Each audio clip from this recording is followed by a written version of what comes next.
In 2020, a panel from Dave Campbell's Texas Football Magazine compiled a list of the top 100 high school football coaches on the 100th anniversary of the University Interscholastic League.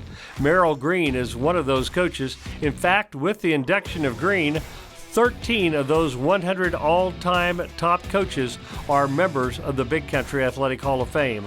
Green grew up in Oklahoma and played football for the OU Sooners. He was a member of the Sooners national championship team in 1950. He was also considered one of the top punt returners in school history, returning 3 punts for touchdowns in 1953. After his collegiate career at OU and a stint in the Army, Green entered the coaching ranks, serving as an assistant at Wichita State, Missouri, Arkansas, and Texas Tech before becoming the head coach at Abilene Cooper in 1965. He compiled a record of 59, 16, and 3 from 1965 to 71 at Cooper, coaching some of the top players in school history, including Big Country Athletic Hall of Famers Jack Mildren, Randy Allen, John Harrison, and John Hoover. Green's 1966 team went 9-1, but didn't make the playoffs, losing its only game to eventual state champion San Angelo Central, coached by another Big Country Athletic Hall of Famer, Emory Bellard. In 1967, the Cougars put together one of the greatest seasons and controversial finishes in Big Country history. Ranked number 1 in the state all season, Cooper outscored their opponents 364-53.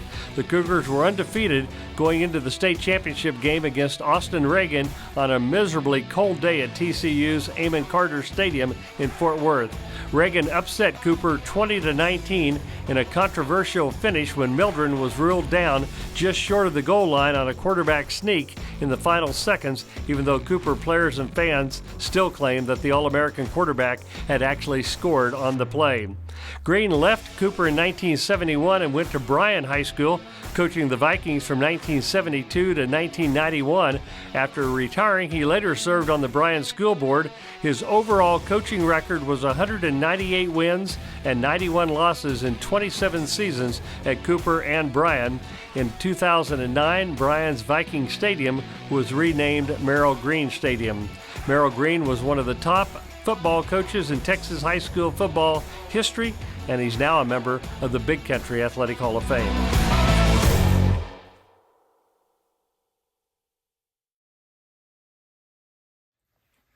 Wow. What an honor it is to be included among some of the greatest athletes, coaches, and others who have been inducted into the Big Country Hall of Fame.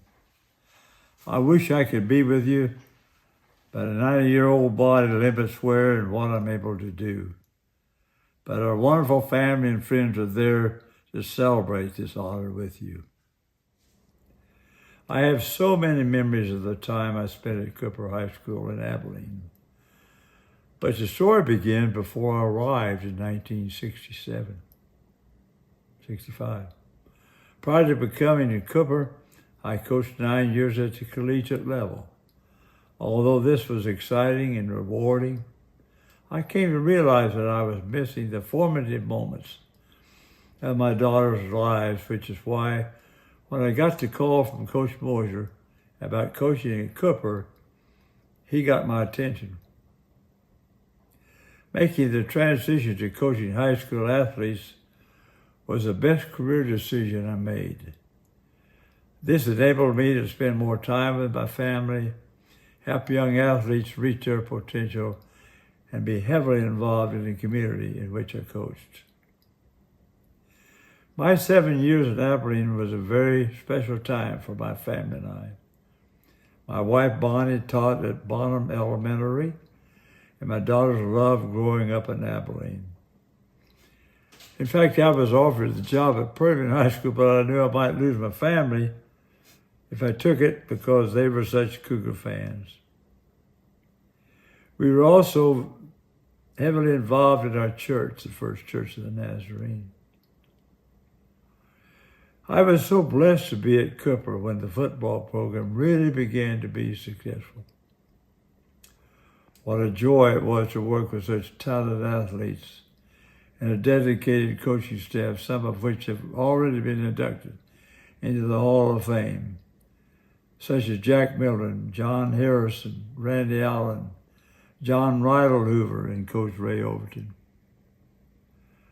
None of my success would have been possible without all of these athletes and coaches I got a chance to work with. I could spend hours reminiscing with you about all the great plays, the halftime pep talks, and what a special atmosphere our fans created at Shotwell Stadium. But of course, we don't have that kind of time right now. So I'll end with thanking the committee for hosting this great event and selecting me as one of the nominees. I feel humbled to be included in the Big Country Hall of Fame.